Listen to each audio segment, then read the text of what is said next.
Is there some evidence behind what you do or the impact on people's sex lives affecting their overall health or their job performance or whatever else? I think there's lots of statistics, and it depends on the angle you want to take. I think there's statistics around divorce and marriage and divorce rates, and people having affairs where maybe they're not, and there's lots of reasons people have affairs, not just around intimacy, but also things like sexual dysfunction, and the whole mental health thing where we can become stressed and it starts to show up in our body, and how that shows up, and the level of physical discomfort and disability we have when we become stressed and not having our needs met in life, whatever that might be, creates stress, which creates physical ill health, and then we get stuck in this cycle.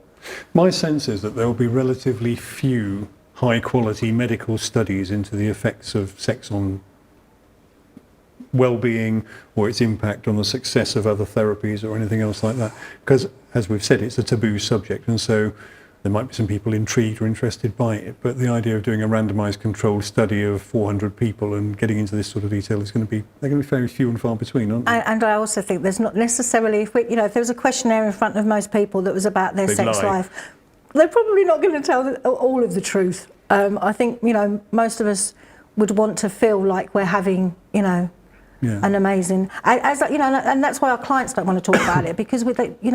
how do we have those conversations that are personal, but even from the early age, from school, and I've taught in schools, and I believe it's still the same. It's all about fear and facts, and there's a lot of shame and guilt and judgment around sex.